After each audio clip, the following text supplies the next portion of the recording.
അർത്ഥത്തിലേക്ക് കിടക്കാം. അമ്മൻ ഹാദല്ലദീ ഹുവ ജുന്ദുൻ ലക്കും. ജുന്ദ് എന്ന് പറഞ്ഞാൽ എന്താ അർത്ഥം?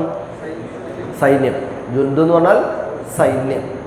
ജുനൂദ്, ജുന്ദുല്ലാഹ്, അല്ലാഹുവിൻ്റെ സൈന്യം. ജുന്ദുൻ ലക്കും. അമ്മൻ, അം പ്ലസ് മൻ സമം അമ്മൻ. ആരെങ്കിലുമുണ്ടോ? ആരെങ്കിലുമുണ്ടോ? ആരാണുള്ളത്? അല്ലദീ ഹുവ ജുന്ദുൻ, എന്തായിട്ടാരാ ഉള്ളത്? ജുന്ദ് ആയിട്ടാരാ ഉള്ളത്? ജുന്ദ് സൈന്യം, സൈന്യമായിട്ട് ആരാണ് ഉള്ളത്? ആർക്ക്? ലക്കും, നിങ്ങൾക്ക്. നമ്മളോട് അല്ലാഹു ചോദിക്കുക, നിങ്ങൾക്ക് ഒരു സൈന്യമായിട്ട് നിങ്ങൾക്ക് എല്ലാവിധ സംരക്ഷണവും നൽകാനുള്ള ഒരു സൈന്യം ആരാളുള്ളത്? മിൻ ദൂനിർ റഹ്മാൻ. ഇതിൻ്റെ അടുക്കള പറയാം, മിൻ ദൂനിർ റഹ്മാൻ. ദൂന എന്താ? ഇല്ല, ഗൈർ എന്നൊക്കെ അർത്ഥം. ഒഴികെ, കൂടാതെ. അല്ലാഹു അല്ലാതെ ഏതൊരു സൈന്യമാണ് നിങ്ങൾക്ക് ഉള്ളത്? എന്തിന്? യൻസുറുക്കും. നസറ യൻസുറു. എന്താ നാസർക്ക? യൻസുറു എന്ന് പറഞ്ഞാൽ സഹായം. നസറ സഹായം. ഇദാ ജാഅ നസ്റു സഹായം. യൻസുറുക്കും, നിങ്ങളെ സഹായിക്കുവാനായി ആരാണൊരു സൈന്യമുള്ളത്?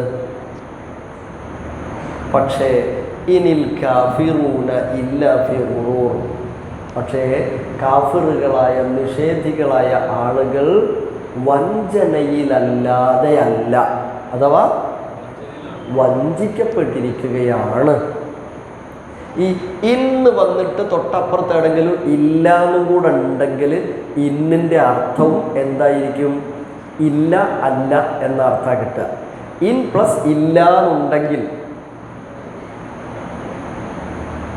അല്ലെങ്കിൽ ഇന്ന് എന്നാൽ തീർച്ചയായും എന്നൊക്കെയുള്ള അർത്ഥം കിട്ടും ചിലപ്പോൾ. ഓക്കെ. ഹുറൂർ വഞ്ചന, ചതി, വഞ്ചന. ഓക്കെ, ഇങ്ങനെയാണ്. പറയുവിൻ, കരുണാമയനായ അള്ളാഹുവിനെതിരെ, മിൻ ദൂനിർ റഹ്മാൻ, അള്ളാഹ്ക്ക് കൂടാതെ എന്ന് പറഞ്ഞാൽ അള്ളാഹിൻ്റെ നിയമങ്ങളൊക്കെ നിങ്ങൾ കാറ്റിൽ പറത്തിയിട്ട് നിങ്ങളെ ആരാണ്? ആ റഹ്മാൻ തന്നെ അല്ലാതെ നിങ്ങൾക്ക് എന്തെങ്കിലും ഒന്ന് ചെയ്തു തരാൻ ആരാണുള്ളത്? ആ റഹ്മാനിന് വേണം നിങ്ങൾ. എന്തിനായിപ്പോൾ അവിടെ റഹ്മാൻ എന്ന് പ്രത്യേകം ചോദിച്ച്? നിങ്ങളിപ്പോൾ കുഫറിലാണെങ്കിലും നിങ്ങൾക്ക് റഹ്മത്ത് തരാൻ മനസ്സുള്ളവനാണ്, വിശാലതയുള്ളവനാണ് അവൻ എന്ന് പറയുന്നത് അല്ലേ? പടച്ചോനല്ലാതെ നേർക്ക് നേരെ പറയാതെ, റഹ്മാനായവനല്ലാതെ വേറെ ആരാ നിങ്ങൾക്ക് അവന് പുറമെ, അവനെതിരെയായി അല്ലെങ്കിൽ അവൻ്റെ ശിക്ഷയിൽ നിന്ന് രക്ഷ നൽകാനായിട്ടൊക്കെ സൈന്യമായിട്ടുള്ളത്? ആരുമില്ല. തീർച്ചയായും ഈ നിഷേധികൾ വ്യാമോഹത്തിലാണ്. ഗുറൂർ, വഞ്ചന, വ്യാമോഹം, ചതിയിൽ അകപ്പെട്ടിരിക്കുകയാണ്. മനസ്സിലായോ? അടുത്ത ആയത്തും കൂടെ നമുക്ക് പറഞ്ഞു നോക്കാം. അപ്പോൾ രണ്ടും കൂടെ ഒരേ ആശയത്തിലേക്ക് വരും. ഒന്ന് വായിച്ചു നോക്കൂ. അമ്മൻ ഹാദല്ലദീ ഹുവ ജുന്ദുൻ ലക്കും. നിങ്ങൾക്കുള്ള ഒരു സഹായത്തിനായുള്ള, യൻസുറുക്കും, നിങ്ങളെ സഹായിക്കുവാൻ കെൽപ്പുള്ള ഒരു സൈന്യമായി ഈ ആരാണ് ഉള്ളത്? മിൻ ദൂനിർ റഹ്മാൻ. റഹ്മാനെ കൂടാതെ നിങ്ങൾ നിന്നാൽ നിങ്ങൾക്ക് ആരാ ഒരു എസ്കോർട്ടുള്ളത്? റഹ്മാൻ നിങ്ങളെ പിടികൂടിയാൽ ആരാണുള്ളത്? പക്ഷേ കാഫിറുകൾ ഫി ഗുറൂർ, ഫി ഗുറൂർ. അടുത്ത കൂടെ പറയാം, എന്നിട്ട് നമുക്ക് അല്പം ചില കാര്യം ആലോചിക്കാം, നിങ്ങൾക്ക് ചർച്ച ചെയ്യാം. അമ്മൻ ഹാദല്ലദീ യർസുഖുക്കും. അമ്മൻ ഹാദല്ലദീ പറഞ്ഞു. യർസുഖുക്കും ഏതാ പദം? അറിയുന്നവർ പറയും. യർസുഖു, അതുമായിട്ട് ബന്ധപ്പെട്ട ഏതെങ്കിലും വാക്ക് ഓർമ്മ ഉണ്ടോ? യർസുഖു, റിസ്ക് അറിയാം. നമ്മൾ റിസ്കിന് വേണ്ടിയാണ് ഓടുന്നത്. പക്ഷേ ചില ദിവസം നമ്മൾ ഓടിയിട്ട് റിസ്ക് കിട്ടിയിട്ടില്ല. ചില ദിവസം നമ്മൾ ഓടാഞ്ഞിട്ടും നമുക്ക് റിസ്ക് കിട്ടിയിട്ടുണ്ട്. അപ്പോൾ ആരാ റിസ്ക് തരുന്നത്? പൂർണ്ണമായും നമ്മളെ പണികൊണ്ട് തന്നെ ആണോ? അല്ല.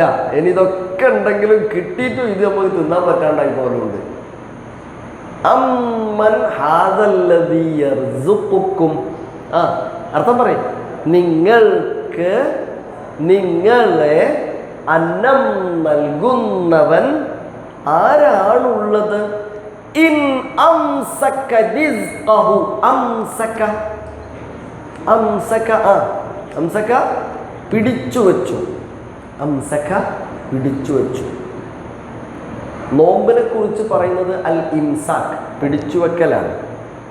പ്രഭാതം മുതൽ പ്രദോഷം വരെ അന്നപാനീയങ്ങളെയും ചിന്തകളെയും ഒക്കെ എന്ത് ചെയ്യുക? പിടിച്ചു വെക്കുക. അങ്ങനെ കുറഞ്ഞ സമയത്തേക്കെങ്കിലും അല്ലാഹു ഇൻ അംസക റിസ്ഖഹു, അവൻ നൽകുന്ന റിസ്കിനെ പിടിച്ചു വെച്ചാൽ ആരങ്ങൾക്ക് റിസ്ക് തരിക? ഈ ചോദ്യത്തിന് പ്രസക്തി ഉണ്ടോ? ഈ പിടിച്ചു വെക്കൽ എങ്ങനെയൊക്കെ ആവാം? അതങ്ങനെ വിശദീകരിക്കാൻ പറ്റില്ല, പല കോലത്തിലും ആവില്ലേ. എങ്ങനെയും പിടിച്ചു വെക്കാം. ഓരോ ശക്തമായ മഴ, കാറ്റും കോളും വന്നു, നമ്മുടെ കൃഷിയും സംഗതികളും ഒക്കെ നമ്മൾ കൃഷി ചെയ്യുന്നില്ലെങ്കിലും നമ്മൾക്ക് കൃഷിയിലൂടെയല്ലേ വരുന്നത്. നമ്മുടെ നമ്മളെ നാട്ടിലില്ല, അയൽ നാട്ടിൽ നിന്ന് വിഷം കൂട്ടിയത് തിന്നേണ്ടി വന്നു, നമ്മളൊന്നും ചെയ്യാത്തതുകൊണ്ട് എന്നാളെ പറഞ്ഞ പോലെ. പക്ഷേ ആ തോട്ടം മുഴുവനും വൈക്കോൽ കുരുങ്ങു പോലെയായി, ഒക്കെ നശിച്ചുപോയി. വെള്ളപ്പൊക്കം, ഉരുൾപൊട്ടൽ, കടുത്ത വേനൽ, വെള്ളമില്ലായ്മ, വരൾച്ച, ഇങ്ങനെയൊക്കെയാണ് വന്നാൽ കുറച്ച് ദിവസമൊക്കെ അല്ലേ, ഒന്നുമല്ല, ഒറ്റ ലോക്ക്ഡൗൺ ആയിരുന്നു. കൊറോണൻ്റെ ആദ്യ സമയം, കൊറോണ ജനിച്ച തൊട്ടടുത്ത സമയത്ത് എന്തായാലും വിളിച്ച് പറയാം, അനൗൺസ്മെൻറ്റ്, എന്തെങ്കിലും വാങ്ങാനുണ്ടെങ്കിൽ വാങ്ങി വെക്കുക. ഇന്ന വാർഡ്, ഇന്ന ഭാഗം മുഴുവൻ എന്ത് ചെയ്യാൻ പോവാണ്? ബ്ലോക്ക് ചെയ്യാൻ പോവുക. നഗരത്ത് കുറേ കുത്തിരുന്നോണ്ടോ. നമ്മളൊക്കെ എന്തിനാണ് ഓടിയേ വരുന്നത്? വണ്ടി എടുത്ത് പാഞ്ഞു എന്തിനാ? 3 ദിവസത്തേക്കുള്ള സാധനം വാങ്ങാൻ. നമ്മളെന്താ ഒന്നും ഇല്ലാത്തവരായിട്ടാ? നമുക്ക് 3 ദിവസത്തേക്കല്ല, എത്ര ദിവസത്തേക്ക് വാങ്ങാൻ നമ്മൾ കാശുണ്ട്. പക്ഷേ 3 ദിവസത്തേക്കുള്ളത് വാങ്ങാൻ ഓടിയിട്ട് സാധനമൊക്കെ വാങ്ങിക്കൊണ്ട് വെച്ച് പിന്നെ നമ്മൾ ചില വീടുകളിലൊക്കെ എത്തിച്ചു കൊടുക്കേണ്ടി വന്നു അല്ലേ? ഓർക്കണ്ടോ ആ സമയത്ത് ഭീകരമായ ഒരു ഘട്ടം? എത്രയോ വീടുകളിൽ നമ്മൾ ഞങ്ങൾ എത്തിച്ചു കൊടുത്തിട്ടുണ്ട്. ഗൾഫുകാരൻ, സമ്പന്നനായ ഗൾഫുകാരൻ്റെ വീട്ടിൽ ഭക്ഷണം എത്തിച്ചു കൊടുത്തു. ഒരു നേരത്തെ ഭക്ഷണത്തിന് സമ്പന്നനായ വിദേശി, അവരുടെ ഭാര്യയും മക്കളും ഭക്ഷണമില്ല, ഞങ്ങളൊന്നും അവിടെ ചെല്ലണം, അങ്ങനെ തന്നെ വിളിച്ചു പറഞ്ഞു, കൊണ്ടുകൊടുത്തു. ഇൻ അംസക റിസ്ഖ, അല്ലാഹ് അവൻ തരുന്ന റിസ്ക് ഒന്ന് പിടിച്ചാൽ ആരാ കൊണ്ടെത്തരാ? ഉണ്ടാവൂല. ശക്തമായ കാറ്റുവീശി നമ്മൾ പൈസ സൂക്ഷിച്ച, അല്ലെങ്കിൽ നമ്മുടെ കാശ് ഇങ്ങനെ ഞെക്കിയാൽ കിട്ടാവുന്ന പെട്ടിയടക്കം കാറ്റത്ത് പറഞ്ഞില്ലേ കഴിഞ്ഞതിൻ്റെ മുമ്പത്തെ കൊല്ലം? എന്ത് ചെയ്യും? ഒന്നുമില്ല. ലക്ഷങ്ങൾ കയ്യിലുണ്ട്, പക്ഷേ അകപ്പെട്ട അല്ലെങ്കിൽ രക്ഷപ്പെട്ടെത്തിയ ബിൽഡിങ്ങിന് മുകളിൽ ഹെലികോപ്റ്ററിൽ വരുന്ന ഭക്ഷണപ്പൊതിക്ക് വേണ്ടിയിട്ട് ഈ ലക്ഷപ്രഭു ക്യൂ നിൽക്കുക. ഇൻ അംസക റിസ്ഖ, അവിടുന്ന് അപ്പുറത്തൊരു പിടുത്തുണ്ടെങ്കിൽ അങ്ങനെ ഒന്ന് പിടിച്ചാൽ എല്ലാം ഉണ്ട്. കുടുംബത്തിലെല്ലാവരും സുഭിക്ഷമായി ഭക്ഷണം കഴിക്കുന്നു, പലരും മാറി മാറി നമ്മുടെ അടുത്ത് ഇരിക്കുന്നു. നാം കിടന്നിട്ട് അല്പനാളുകളായി. ഒരു തുളച്ചതാ ഇവിടെ, എന്നിട്ടൊരു പൈപ്പ് ഇട്ടതാ, ജ്യൂസ് അടിച്ചിട്ട് അരിച്ചെടുത്തിട്ട് അതിനോട് ഇങ്ങനെ മാത്രം. പക്ഷേ ഡോക്ടർ പറഞ്ഞു ഇനി തൽക്കാലം ഇല്ല, ട്രിപ്പ് മാത്രം. ഇൻ അംസക റിസ്ഖ, ഇൻ അംസക റിസ്ഖ അമ്മൻ ഹാദല്ലദീ യർസുഖുകും ഇൻ അംസക റിസ്ഖ. പക്ഷേ ഇങ്ങനെയൊക്കെയായിട്ടും, അനുഭവങ്ങൾ ഏറെയുണ്ടായിട്ടും, ബല്ലജ്ജു ഫീ ഉതുവ്വിൻ വനുഫൂർ, ബൽ എന്നിട്ടും ലജ്ജു, അവർ എന്ത് ചെയ്തു? ലജ്ജ. ഒരു ലജ്ജയില്ലാതെ നല്ല അർത്ഥം. ലജ്ജു എന്ന് പറഞ്ഞാൽ എന്താ? അവരതിന് തന്നെ വീണ്ടും ഫി ഉതുവിൻ വനുഫൂർ, ധിക്കാരത്തിലും പകയിലുമായിട്ട് അവർ ചടഞ്ഞു കൂടുകയാണ്. അതിനകത്ത് തന്നെ പൂണ്ടുപോയിരിക്കുന്നു. ധിക്കാരം, ആർഭാടം, ഒരുപാട് കാര്യങ്ങൾ. ഒന്ന് വായിച്ചു നോക്കൂ അർത്ഥം. അല്ലെങ്കിൽ പിന്നെ പറയുവിൻ, നിങ്ങൾക്ക് അന്നം തരാൻ കഴിയുന്നവൻ ആരാണുള്ളത്? അള്ളാഹു അവൻ്റെ അന്നം വിലക്കിയാൽ. വാസ്തവത്തിൽ ഇതൊക്കെ അറിഞ്ഞിട്ടും ഈ ജനം ധിക്കാരത്തിലും പകയിലും ആണ്ടുകൊണ്ടുപോയിരിക്കുന്നല്ലോ. ഇനി വരാൻ പോവാണ് നമുക്ക് നോമ്പ്. നമ്മുടെ കൊറോണയുടെ നേരത്തെ പറഞ്ഞ ഫസ്റ്റ് ഘട്ടം വന്നപ്പോൾ 20 ആൾ മതി കല്യാണത്തിന് എന്ന് പറഞ്ഞപ്പോൾ, അല്ല അതിനു മുമ്പ് ആരും എണ്ണമൊന്നും പറയല്ല, ആരും അങ്ങോട്ടും ഇങ്ങോട്ടും പോർതെന്ന് പറഞ്ഞപ്പം കുട്ടിൻ്റെ വല്യമ്മ പോലും പങ്കെടുക്കാതെ നിക്കാഹ് നടന്നില്ലേ? കല്യാണം കഴിഞ്ഞു പോയില്ലേ? വേണ്ട, കുറച്ചൊക്കെ ആളുകളെ വിളിക്കാം, അനുവദനീയമാണ്. നല്ല ഭക്ഷണം കൊടുക്കാം, അനുവദനീയമാണ്. പക്ഷേ നമ്മൾ അന്ന് അങ്ങനെയൊക്കെ അഡ്ജസ്റ്റ് ചെയ്തു. കുറച്ചും കൂടെ അങ്ങോട്ട് പോയപ്പോൾ ഒരു 20 ആളൊക്കെ കൂട്ടാന്ന് പറഞ്ഞപ്പോൾ നമ്മളൊരു 40 ആളെ കൂട്ടി 20 ആൾ കുറച്ച് നേരവും 20 ആൾ ഇന്ന നേരവും അല്ലേ? അല്ലെങ്കിൽ പെണ്ണിൻ്റെ വർക്കാരിൻ്റെ സമയത്തും ആണിൻ്റെ വർക്കാരിൻ്റെ സമയത്തും പിന്നെ ഒരു 50 ആളായി, ഒരു 200 ആളൊക്കെ ആയി. അപ്പം നമ്മൾ വേറൊരു കാര്യം തീരുമാനിച്ചു, 4 ദിവസമാക്കുക കല്യാണം. 4 ദിവസമാക്കാൻ കല്യാണത്തെ, 4 ദിവസമാക്കാൻ വീട് കൂടലിനെ 4 ദിവസമാക്കാൻ 1000, 2000, 3000 ആളുകളെ വിളിച്ചു കൂട്ടണം. എൻ്റെ അടുത്ത് ഒരുപാടുണ്ട്, ഇതെങ്ങനെങ്കിലും ഒന്ന് പൊടിക്കണം. ഞാൻ നിങ്ങളെ ആരെയും കുറ്റം പറയാനല്ല. മനുഷ്യന് അള്ളാഹു നൽകിയ അനുഗ്രഹങ്ങൾ, ശരീരം, സമ്പത്ത് എല്ലാം അങ്ങനെ എണ്ണിയാൽ ഒടുങ്ങാത്ത ഒരുപാട് അനുഗ്രഹം, ഒഴിവ് സമയം ഒക്കെ. ഈ അനുഗ്രഹത്തെ ദുരുപയോഗം ചെയ്യുന്നവരുണ്ട്, ഈ അനുഗ്രഹത്തെ ഉപയോഗപ്പെടുത്താതിരിക്കുന്നവരുണ്ട്. അനുഗ്രഹം ദുരുപയോഗം ചെയ്യപ്പെടുന്നുവോ? അനുഗ്രഹം ദുരുപയോഗം ചെയ്യപ്പെടുന്നുവോ? an എക്സാമ്പിൾ,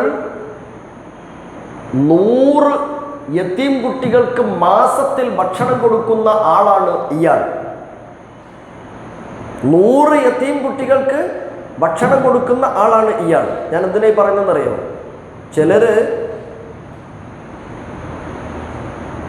ആളുടെ എണ്ണമോ മനുഷ്യൻ്റെ ശക്തിയോ അയൽപ്പക്കങ്ങളെയോ ഒന്നും നോക്കാതെ, കാണാതെ എത്രയോ അതിഗംഭീരമായ, എങ്ങനെ ഞാൻ പറയാ, വീടെന്നൊന്നും അല്ല പറയാ, അങ്ങനെയുള്ള കെട്ടിടങ്ങൾ, മണിമാളികകൾ പടുത്തിട്ട് അതിൻ്റെ മതിൽ കോണി വെച്ച് നോക്കിയാലും അപ്പുറത്തേക്ക് കാണാൻ പറ്റാത്ത വിധത്തിലെ ലക്ഷങ്ങൾ മുടക്കിയ മതിലുകൾ. കോമ്പൗണ്ട് വാളിലാണ് ഇപ്പം മത്സരം നടക്കുന്നത്. അത് വ്യത്യസ്തമാകണം എന്നതാണ് മത്സരം നടക്കുന്നത്. എന്നിട്ട് അതിൻ്റെ ന്യായം എന്താണെന്നറിയും? ന്യായീകരിക്കുന്ന എന്താണെന്നറിയും? ഓര് നന്നായിട്ട് കൊടുക്കുന്ന ആളല്ലേ, ആ വീടുണ്ടാക്കി കൂടുന്നതിൻ്റെ ഉള്ളിലായിട്ട് 10 പാവങ്ങൾക്ക് പുരണ്ടാക്കി കൊടുത്തിട്ടുണ്ട്. പിന്നെ ഇപ്പം എന്താ? അങ്ങനെ ഒരു ന്യായം ഇസ്ലാമിലുണ്ടോ എന്നാ ഞാൻ ചിന്തിച്ചത്. ഉണ്ടോ? ഉണ്ടെങ്കിൽ അതിന് മറു ചോദ്യം, എൻ്റെ ഒരൊറ്റ ചോദ്യം, അതിന് ഉത്തരം തരണം നിങ്ങൾ. അതാ ഞാൻ പറഞ്ഞത്. മാസത്തിൽ 100 യതീം കുട്ടിയൊക്കെ കൃത്യമായി ഫുഡും അവരുടെ ഭക്ഷണവും അവരുടെ മരുന്നും കാര്യമൊക്കെ ചെയ്തു കൊടുക്കുന്ന ഇയാൾ, ഇന്നാലിന്ന ആൾ, അയാൾ വീട്ടിൽ അദ്ദേഹവും വൈഫും 3 മക്കളും ഉള്ളത്. പക്ഷേ 25 ആളെ ഭക്ഷണം പുരയിലുണ്ടാക്കും ദിവസം. ഇന്നപ്പം 100 കുട്ടിയൊക്കെ യതീം കുട്ടിയൊക്കെ ഭക്ഷണം കൊടുക്കുന്ന ആളല്ലേ. ഞാനിപ്പോൾ 25 ആൾക്കുള്ള ഭക്ഷണം ഉണ്ടാക്കി എന്താ, ഞങ്ങൾ 4 ആൾ 5 ആളെല്ലാം എന്നാലും എല്ലാ ജാതി പക്ഷികളും മൃഗങ്ങളും ഒക്കെ മേശപ്പുറത്ത് എല്ലാ നേരവും ഉണ്ടാവും. അത്രയും കൊടുക്കണ്ടേ? അനുവദനീയാണോ? പറ്റുമോ? ഇല്ല. ഹലാലായതും നല്ലതും തന്നെ അധികമായാൽ അതും പാടില്ലാത്തതാണ്, അതിരുവിടലാണ്. അതിരുവിടൽ എന്നത് 2 വിധത്തിലാണ്. ഓക്കെ, അങ്ങനെയൊരു അതിരുവിടലുണ്ട്. അപ്പം അതും പാടില്ല. ഇങ്ങനെയൊക്കെ അറിഞ്ഞിട്ടും അവർ ഉതുവിലാണ്, നുഫൂറിലാണ്. ഞാനിപ്പോൾ കേട്ടു, ഒരു ഉപ്പ ഈ പറഞ്ഞ അവസ്ഥയിൽ കിടക്കുന്നു. ഒരു ഉപ്പ ഈ പറഞ്ഞ അവസ്ഥയിൽ കിടക്കുകയാണ് ഇപ്പോഴും, കുറേ പ്രസംഗങ്ങളായി. പക്ഷേ അദ്ദേഹത്തിൻ്റെ ഒരു മകൻ ലോകത്തെ അല്ലെങ്കിൽ നാടിനെ ഞെട്ടിച്ച് വീടുണ്ടാക്കും. ഞാനിങ്ങനെ പറയുന്നത് എന്താണെന്ന് വെച്ചാൽ, ആ മതിലിൻ്റെ മുമ്പ് കൂടെയൊക്കെ 50-60 വയസ്സായിട്ട് അല്ലെങ്കിൽ കുറേ കുട്ടികൾ, പെൺകുട്ടികളും ആൺകുട്ടികളൊക്കെ ഉണ്ട്, അവർക്കൊന്നും ഒരു വീടോ കൂര പോലും കെട്ടിക്കൊടുക്കാൻ കഴിയാത്ത വാപ്പാരൊക്കെ ഇങ്ങനെ പോകുമ്പോൾ ഇതൊക്കെ കണ്ടിട്ട് ഇങ്ങനെ ആലോചിക്കുന്നുണ്ടാവും, പഠിച്ചോനെ അല്ലേ എന്ന്. അതെങ്കിലും ചിന്തിക്കാൻ മനുഷ്യന് കഴിയുന്നില്ല. എനിക്ക് നിങ്ങളെ കൂട്ടത്തിൽ ഈ സംസാരം കേൾക്കുന്ന നിങ്ങളുടെ വീട് ആരുടെയും ഞാൻ കണ്ടിട്ടില്ല, ഞാനതല്ല പറയുന്നത്. പക്ഷെ ഞാനും മത്സരിച്ചു പോവുക. ഞാൻ നിങ്ങൾ അടങ്ങുന്ന മനുഷ്യരെ അള്ളാഹ് ഓർമ്മപ്പെടുത്തുകയാണ്. അമിൻതും കഴിഞ്ഞ ആഴ്ച ചോദിച്ചില്ലേ, അതേപോലെ ഇവിടെ ചോദിക്കുകയാണ്. അമ്മൻ ഹാദല്ലദീ ഹുവ ജുൻദുൽ ലക്കും. ഒതിക്കോളൂ, അവസാനിപ്പിക്കാം. അമ്മൻ ഹാദല്ലദീ ഹുവ ജുൻദുൽ ലക്കും യൻസുറുക്കും മിൻ ദൂനിർ റഹ്മാൻ ഇനിൽ കാഫിറൂന ഇല്ലാ ഫീ ഗുറൂർ. അമ്മൻ ഹാദല്ലദീ യർസുഖുകും ഇൻ അംസക റിസ്ഖൻ ബൽ ലജ്ജൂ ഫീ ഉതുവിൻ വനുഫൂർ. അപ്പോൾ അമാരിക്കാട് ക്ലാസ്സിൽ സൂറത്തുൽ മുൽക്ക് പഠിച്ചിട്ട് എത്ര ആയത്ത് പഠിച്ചു എന്നല്ല, ഞാൻ എന്ത് പഠിച്ചു എന്നാണ് നമ്മൾ ഓരോരുത്തരും ആലോചിക്കേണ്ടത്. നമ്മളെന്തായാലും എന്താവരുത്, ഉതുവ്വാകരുത്, ഉതുവ്വിൽ പെടരുത്, നുഫൂറിൽ പെടരുത്. അതൗ എന്നൊരായത്തുണ്ട്. അതൗ, അവർ അതിക്രമിച്ചിട്ടുണ്ട്. അതിക്രമിക്കരുത്. നമ്മളെ സഹായിക്കാൻ ആരുമില്ല അല്ലാഹു അല്ലാതെ. അത് അടുത്ത ആയത്തിൽ വരുന്നുണ്ട്. ഖുൽ ഹുവ റഹ്മാൻ എന്ന് പറഞ്ഞിട്ട് ഇനി 1-2 ആയത്തുകളിൽ ആ ഭാഗമാണ് പറയുന്നത്. അല്ലാഹു സുബ്ഹാനഹു വ തആല നമ്മെ അവൻ്റെ വിശുദ്ധ ഖുർആനിനെ കൃത്യമായി വേണ്ട വിധം പഠിച്ച് പരമാവധി അത് ജീവിതത്തിൽ പകർത്തി ജീവിക്കുന്ന, വിജയിക്കുന്ന ആളുകളുടെ കൂട്ടത്തിൽ ഉൾപ്പെടുത്തി അനുഗ്രഹിക്കട്ടെ. ആമീൻ. അസ്സലാമു അലൈക്കും വറഹ്മത്തുള്ളാഹി വബറകാതുഹു.